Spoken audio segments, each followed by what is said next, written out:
Ang pagsisikip ng trapiko sa mga pangunahing kalsada sa Southern Metro Manila ay maaaring mabawasan ng hanggang 50% sa pagbubukas ng Cavitex C5 Link Expressway Segment 3B sa loob ng Marso ngayong taon, sinabi ng mga opisyal Huwebes. At bago natin ituloy, kung ikaw ay bago pa lang sa aking YouTube channel ay huwag kalimutan mag-subscribe at i-click na rin ang bell icon para lagi kang updated sa mga bago kong upload video. Inaasahang magbubukas ang huling bahagi ng Cavitex Link, Segment 3B, ngayong buwan ng Marso o sa unang linggo ng Abril taong 2026. Ang Segment 3B ay nasa 72% hanggang 76% na tapos na at hinihintay na lamang ang mga huling permit mula sa Toll Regulatory Board. Inaasahang mapapaikli nito ang bawat biyahe mula Parañaque hanggang Bonifacio Global City, BGC, sa loob na lamang ng 15 minuto, mula sa dating mahigit 1 oras.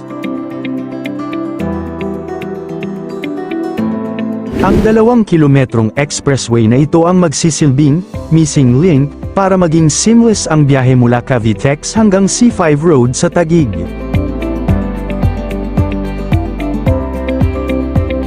Layunin nitong bawasan ang bigat ng trapiko sa NAIA Expressway, Skyway, at SLEX ng hanggang 50%, lalo na ngayong darating na Holy Week.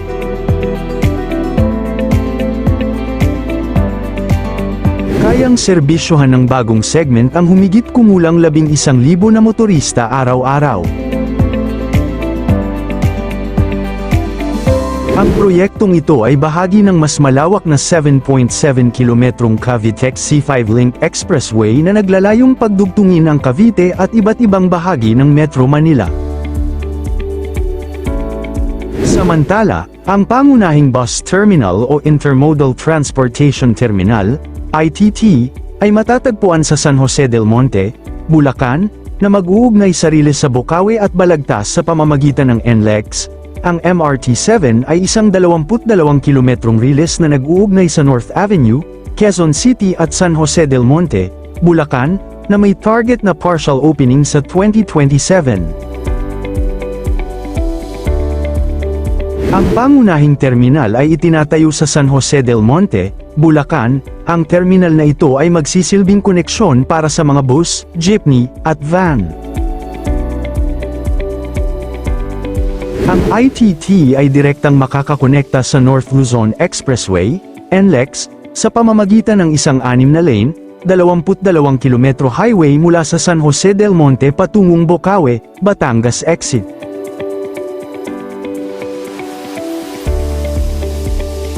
Ang ruta ay dadaan sa Commonwealth Avenue, na magpapabilis sa paglalakbay mula Bulacan hanggang Quezon City sa ilalim ng 35 minuto. Ang mga istasyon tulad ng Mindanao Avenue Station ay makakakonekta sa mga bus route sa SM Fairview. Ang proyekto ay inasahang magpapagaan ng trapiko sa EDSA at Commonwealth Avenue sa pamamagitan ng pagdadala ng 300,000 hanggang 600,000 pasahero bawat araw.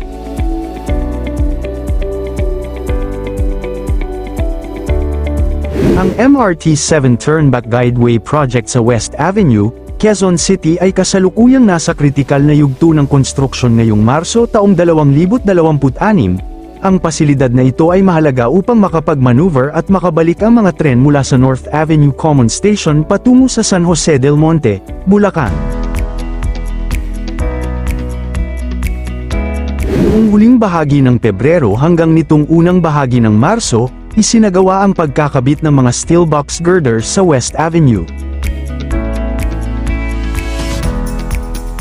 Nakatakda ang pag-angat ng Module 5.0 ng Turnback Guideway. Inaasahang magkakaroon ng full road closure sa mga apektadong bahagi ng North EDSA tuwing 10 PM hanggang 4 AM sa mga petsang ito.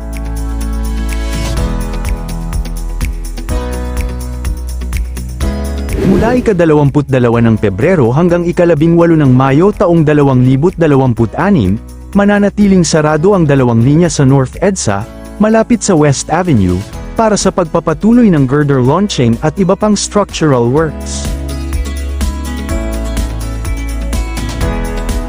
Inaasahang magsisimula ang partial operations ng MRT-7 mula North Avenue hanggang Sacred Heart Station sa unang bahagi ng 2027. Dahil sa pasilidad na ito, masisiguro ang mabilis na headway o agwat ng pagdating ng mga tren, target na 2 minuto, dahil hindi na kailangang bumagal ang mga tren pagdating sa dulo ng linya sa Quezon City. Ang turnback area ay malapit sa North Avenue Station na magkokonekta sa MRT-7 sa MRT-3, LRT-1, at sa Metro Manila Subway sa pamamagitan ng Unified Grand Central Station. Ang MRT-7 project ay patuloy na nakakaranas ng matinding pagkaantala, overdelayed, at inaasahang makukumpleto na lamang sa 2027 hanggang 2028, imbes na sa mga nakaraang target na petsa, bagamat nasa mahigit 83% na ang kabuuang progreso nito. As of mid-2025, ang mga issue sa right-of-way. Ang pandemya ng COVID-19 at iba pang issue sa disenyo ay nagpabagal sa konstruksyon na nagsimula pa noong 2016. Sa ilalim ng Administrasyong Duterte, 2016 hanggang 2022, nagsimula ang aktwal na konstruksyon ng MRT-7 at nagkaroon ng malaking progreso, kabilang ang pagdating ng mga unang tren mula sa South Korea. Noong December 2021, ipinagmalaki ang pagdating ng unang 6 na train sets, 18 rail cars, mula sa kabuuang 108 rail cars, 36 na train sets, na nakalaan para sa proyekto. Ang MRT-7 ay mayroong 36 na train sets, 108 na bagon, rolling stocks, na nagmula sa Hyundai Rotem sa South Korea. Bawat train set ay binubuo ng 3 bagon 3 car train set. Marami sa mga tren ay na-deliver na at nakaimbak sa depot sa San Jose del Monte, Bulacan.